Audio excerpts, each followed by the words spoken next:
சூப்பரான அவல் கேக்.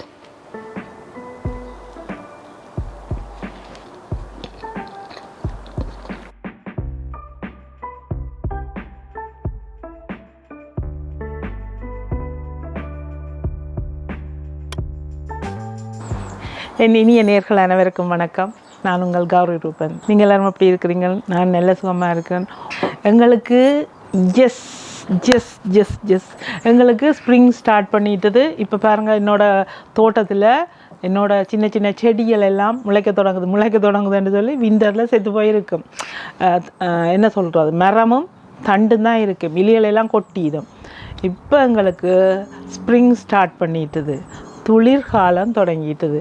இப்போ இந்த ரோசா கண்டுகள் எல்லாம் துளிர்க்க தொடங்கிட்டுது. கூடிய விரைவில் எங்களுக்கு சம்மர் பெறப்போகுது. சம்மர் வந்தால் தான் நாங்கள் சந்தோஷமாக இருப்போம். என்னென்னு சொன்னால், ஜாக்கெட்டு ஜம்பர் இல்லாமல் வெளியில் போகலாம். இப்படியான ஒரு சட்டை போட்டுக்கொண்டு இன்றைக்கு கூட நல்ல வெதராக தான் இருக்குது. எப்போ எங்களுக்கு வெயில் வருமண்டு இருக்கும். ஆனால் இதுவே இந்தியாவில் ஸ்ரீலங்காவிலெல்லாம் இப்போ சுட்டரிக்கிற வெயிலண்டு கேள்விப்பட்டேன். அப்படி நினைக்க ஒரு பக்கம் கவலை தான், அவங்க பாவம்ண்டு சொல்லி. என்னென்னு சொன்னால், அவ்வளோ ஹொட்டாக இருக்கிறது எனக்கு தெரியும், அப்படி இருக்குமெண்டு நாங்களும் அங்கேருந்து தான் வந்து நாங்கள். இருந்தாலும் எங்களுக்கு இந்த குளிரை தாங்க முடியாது. எங்களுக்கு ஒரு கொஞ்சம் வெயில் அடித்தா நல்லா இருக்குமெண்டு தான் நாங்கள் எல்லோரும் ஃபீல் பண்ணுவோம். அப்படி தானே எல்லோரும்? சரி, இன்றைக்கு நான் உங்களுக்காக ஒரு வித்தியாசமான கேக் செய்து காட்ட போகிறேன். இது என்னோடய ஓன் ரெசிப்பியில் இன்னொரு ரெசிபி. நான் இன்றைக்கு உங்களுக்காக செய்ய போகிறது அவலில் கேக் செய்ய போகிறேன். காலம்ப சாப்பாட்டுக்காக ஒரு சத்தான சூப்பரான ஒரு அவல் கேக். இது எனக்கு பிடிச்ச ஒரு ஆளுக்காக, அதாவது என்னோட டான்ஸ் டீச்சர். நான் உங்களுக்கு ஒரு சில வீடியோக்குள்ளே இந்த டான்ஸ் டீச்சரை பற்றி சொல்லியிருக்கிறேன். அவள் கனடாவில் இருக்கிறா. அவளுக்காகத்தான் நான் இன்றைக்கு இந்த அவல் கேக்கை செய்து காட்ட போகிறேன். என்னென்னு சொன்னால், அவள் இங்கே லண்டனுக்கு வந்திருந்த போது அவளுக்கு நான் இந்த அவல் கேக்கை செய்து கொண்டே கொடுத்தேன். அப்பா அவள் சொன்னுவா, கௌரி இந்த வீடியோ போடுன்னு சொல்லி. என்னமோ தெரியல, அந்த வீடியோவை எடுக்காமல் விட்டுட்டேன், மறந்தும் போயிட்டேன். நிறைய வேலைகள் இருந்ததால் செய்வோம்னு சொல்லி இன்றைக்கு தான் அதுக்கான நேரம் வந்திருக்குது. அதை உங்களோடையும் பகிர்ந்து கொள்ளலாம்னு நினச்சி தான் எடுத்திருக்கேன். நான் முதல்ல டிஃப்ரெண்ட் சைஸ் எடுத்துக்கொண்டு வந்துட்டேன், சின்ன சைஸை. இப்போ நான் கேக் செய்கிறதுக்கு அளவான கேக் எடுத்துகிட்டு வந்திருக்கேன். இதுக்குள்ளே மிளகாயை கழுவிட்டு காய போட்டுட்டேன். இப்போ அதை மாற்றி வச்சுட்டு கழுவிட்டு கேக்கை செய்யலாம். அவல், சிவப்பு அவல் சிவப்பு அவல் 1.5 கப் சிவப்பு அவல். ஓகே, இதை முதல்ல கழுவணும். கழுவிட்டு வடித்து வச்சோம்னா காணும். இந்த கையை வச்சு நல்லா தேய்ச்சி ஒருக்கா கழுவணும். ஏன்னு சொன்னால், இதில் உமி தவிடு அந்த என்ன சொல்கிற, இங்கே பாருங்கள், நான் இப்பயே காட்டுறேன். இதை வடிக்காமல் அப்படியே ஊற போட்டிங்களாண்டா அப்படி இருக்குமாண்டு, கழுவாமல் ஊற போட்டால் இப்படி இருக்குமாண்டு தெரியுதா? மேலே உமி எல்லாம் பெருகுது, தூசுகள் எல்லாம் போயிடும். ஆனால் இதில் கல் மண் இருக்குமோ தெரியலை, அரித்து தான் போடணும். அரித்து நான் அப்படியே எடுத்து ஊற வைக்க போகிறேன். 2 தண்ணியில் கழுவணும்.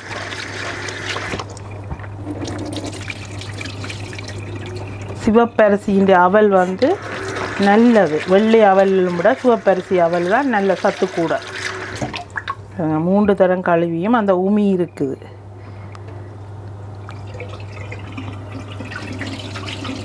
இந்த மாதிரி இப்படி அலசி எடுத்தோம்னு சொன்னால் கீழே கல் வராமல் பார்த்துக்கொள்ளலாம்.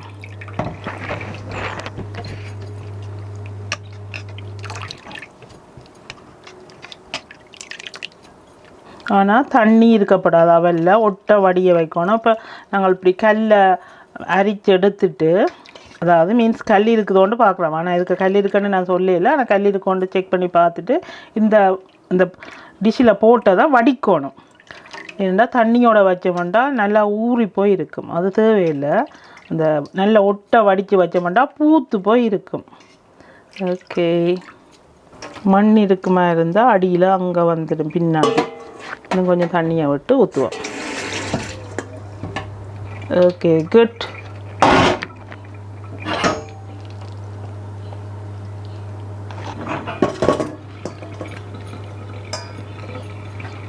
அவளை ஒரு வடி தட்டில் கொட்டி வடிய வைக்கிறேன்.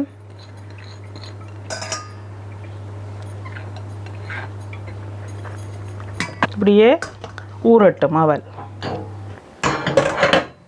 இந்த கேக் செய்கிறதுக்கு நான் ஃபுட் ப்ராசஸ் எடுத்துருக்கிறேன். நீங்கள் வேணுமென்று சொன்னால் பெரிய மிக்ஸி ஜார் கூட எடுத்துக்கொள்ளலாம். இது வந்து நல்லா அடிக்கக்கூடாது. இதில் வந்து கஜு நட்ஸ் 1/4 கிலோ நான் செய்ய போகிறது. அதுக்கு வந்து ஒரு கையளவு கஜு நட்ஸ் கொஞ்சம் கூட குறைய இருந்தாலும் பரவாயில்ல, உங்களோட விருப்பம். அடுத்தது பூசணிக்காய் விதை, பம்கின் சீட்ஸ் ஒரு கையிலும் கொஞ்சம் குறைவாக எடுத்துருக்குறேன். இது நார்மலாக சும்மா சாப்பிடலாம், உடம்புக்கு அவ்வளவு நல்லது. நாங்கள் பூசணிக்காயை என்ன செய்கிறோம், வெட்டி போட்டு உள்ளே இருக்கிற கொட்டையை வெளியில் எறிஞ்சிடுவோம். ஆனால் இதை எடுத்து நாங்கள் இப்போ பாருங்கள், இதை கடையில் வாங்கி வந்து நாங்கள் சாப்பிட்றோம். வால்நட் ஒரு கை, இதை வந்து ஒரு அடித்து வச்சுக்கொள்ளுவோம். ஓன் பண்ணிவிட்டு ஷாப் பண்ணி வச்சு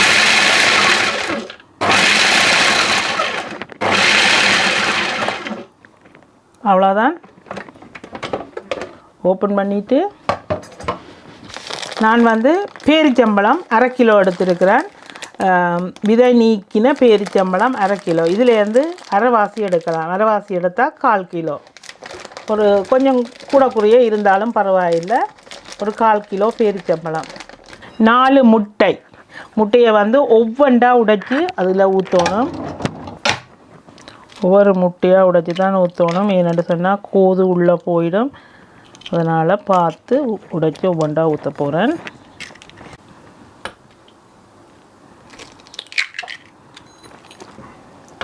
ரெண்டு, 3, 4. ஒலிவ் ஆயில் 1 கப்பாலே அளந்து விடுவோம். ஒலிவ் ஆயில் இல்லைன்னு சொன்னால் சன்ஃப்ளவர் ஆயில் எடுக்கலாம், அல்லது வெஜிடபிள் ஆயில் எடுக்கலாம். உங்களுக்கு என்ன ஆயில் விருப்பமோ சமையலுக்கு பாவிக்கிறேன். நல்லெண்ணெய் தேங்காய் எண்ணெயை விட இந்த சன்ஃப்ளவர் அல்லது வெஜிடபிள் ஆயில் அதுதான் நல்லாயிருக்கும். ஒலிவ் ஆயில் காணாது, அதோட நான் கொஞ்சம் சன்ஃப்ளவர் ஆயிலையும் மிக்ஸ் பண்ணுறேன். என்கிட்ட இருந்த ஆயிலை தான் நான் விட்டுருக்கிறேன். அதோட ஒலிவ் ஆயிலோட சேர்த்து sunflower oil 1 cup.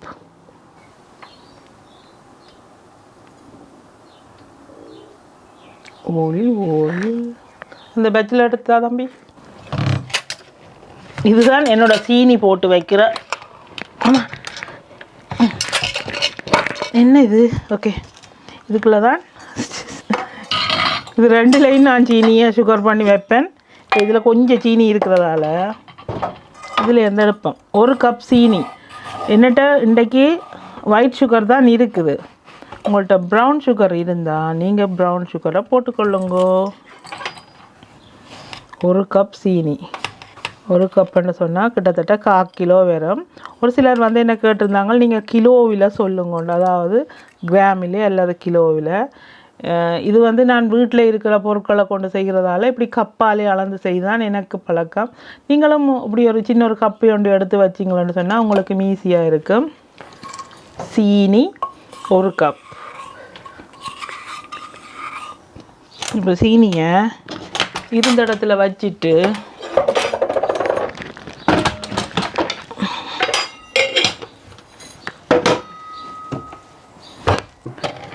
Creek yoghurt வந்து 2 மேசைக்கரண்டி கூச்ச மாதிரி எடுத்துருக்கிறேன். 2 மேசைக்கரண்டி.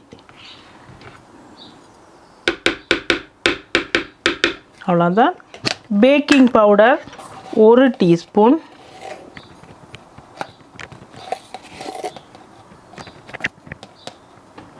ஒரு teaspoon baking powder. Bicarbonate soda 1/2 teaspoon.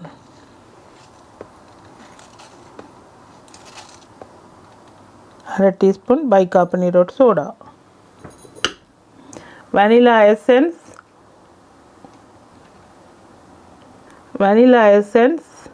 2 தேக்கரண்டி. இவ்வளோ தான் இருக்குது. இதோட கொஞ்சம் காணாததுக்கு உங்களுக்கு பிடிச்ச எசன்ஸ் எது வேணுமென்றாலும் சேர்க்கலாம். நான் இதோட வந்து எக்ஸ்ட்ராவாக ஏலக்காய் பவுடர் 1/2 டீஸ்பூன். இது வந்து எல்லாமே இந்த வாசனை பொருட்கள் ஏன் போடுறதுன்னு சொன்னால் இதில் இருக்கிற அந்த முட்டைன்ற வாசம் போடுறதுக்கு அந்த கேக்கை சாப்பிட்றதுக்கு ஒரு விருப்பம் பெறணும். உங்களுக்கு பிடிச்ச எசன்ஸ் எது வேணுமென்றாலும் போடலாம். இதில் வந்து கொஞ்சம் நட்மேக்ஸ் தெரியுதானே, இந்த என்ன சொல்கிறது, ஜாதிக்காய். இது ஜாதிக்காய் பவுடர் வந்து நான் அரைச்சி வச்சுருக்கேன். இது உங்களோட சாய்ஸ், விருப்பம்னு சொன்னால் போட்டுக்கொள்ளலாம்.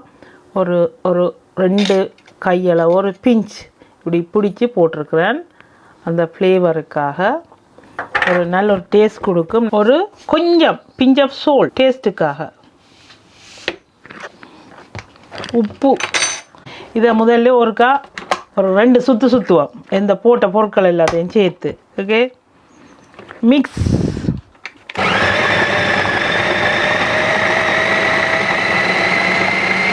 காணும் அப்படியே நிப்பாட்டிட்டு திரும்ப எடுத்துட்டு இப்போ இதுக்குள்ள அப்படியே பூத்து போய் இருக்குது. கொஞ்சம் தண்ணியே இல்லை. இந்த கையில் பாருங்க, தண்ணியே வராது. இந்த மாதிரி இருக்க இந்த அவலை இதுக்குள்ளே போடுறேன். நீங்கள் கேக் அடிக்க வலிக்கிறதுக்கு முதல் அவலை கழுவி தண்ணியை வடிய வச்சா சரி. ஓகே, இதை மூடிட்டு இப்போ நாங்கள் இதுக்கு அவலை போட்டுட்டோம். அவலை போட்டுட்டு திரும்பவும் மிக்ஸ் பண்ணுறேன்.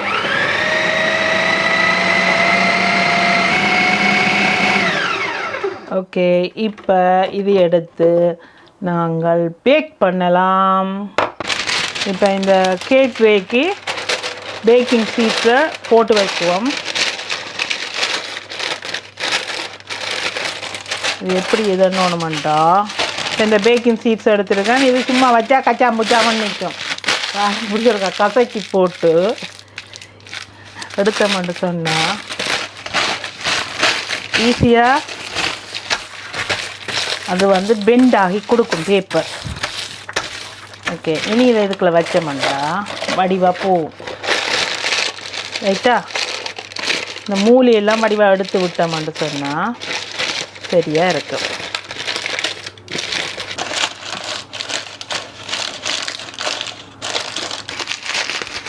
நான் இப்போ என் மைண்டை சேஞ்ச் பண்ணிவிட்டு பெரிய இறைய எடுத்துருக்கிறேன். அதில் ஃபுல்லாக வரும்.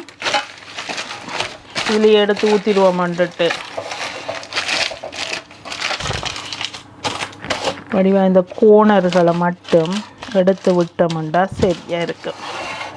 ஓகே, இப்போ ட்ரே சரியாயிட்டு. சரியா, இதுக்குள்ளே நாங்கள் இந்த கேக் மிக்சரை ஊற்றலாம்.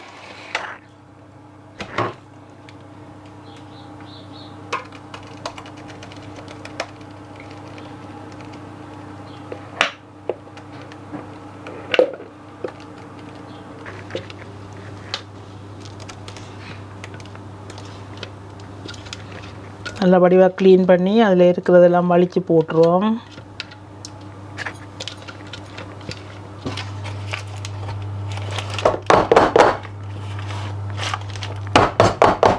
ரைட்டா, அப்படியே 5 நிமிஷம் ஃப்ரீ ஹீட் பண்ணி நான் அவனை இப்போ வந்து இந்த கேக்கை வைக்கிறேன். அவனில் வச்சுட்டு மூடிட்டு 180 அல்லது 75 நீங்கள் விடலாம். நான் இவ்வளோ நேரம் ஃப்ரீ ஹீட் வந்து 180 தான் விட்டேன். நான் இப்போ வந்து 175 விட்டுருக்கிறேன். டைம் செட் பண்ணுறேன். 30-35 நிமிஷம், ஒரு 40 நிமிஷம் வரையும் போகும். எங்களோட இது வந்து புதுசு தான் பேர், ஆனால் அது வடிவாக வேலை செய்தில்லை. எல்லாம் கவின் உன்னால். ஓகே, 35 நிமிஷம் விட்டுருக்குறேன். இல்லை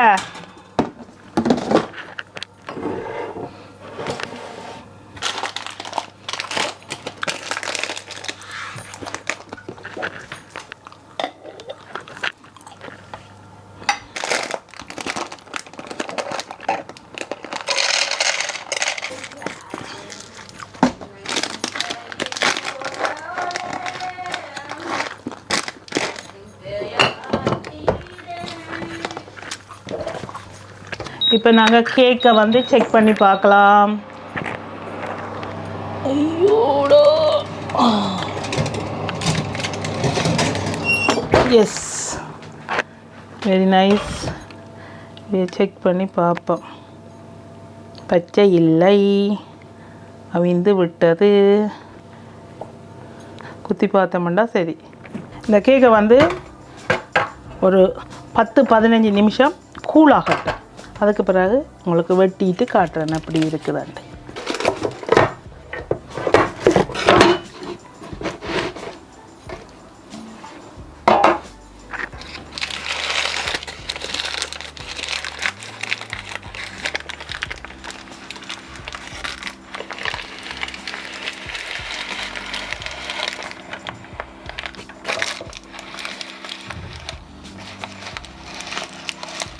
செம்ம சாஃப்டாக இருக்குது. வாவ், சூப்பராக இருக்குது.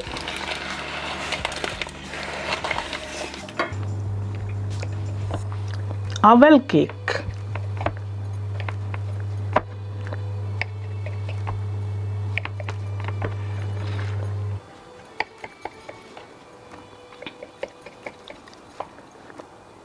இதை பெருசாக கட் பண்ணுவோம். ஓகே, சூப்பரான அவல் கேக்.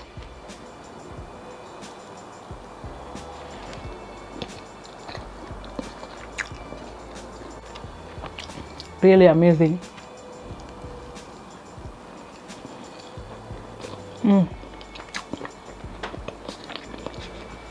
Really good. வா, இன்றைக்கு வந்து என்னோட டான்ஸ் டீச்சருக்காக அவள் விரும்பி கேட்ட இந்த அவல் கேக் நான் செய்து காட்டியிருக்கேன். கண்டிப்பாக நீங்களும் ட்ரை பண்ணி பார்க்கணும். ட்ரை பண்ணி பார்த்துட்டு எனக்கு கமெண்ட் பண்ணுங்க. நன்றி, வணக்கம், பாய் பாய்.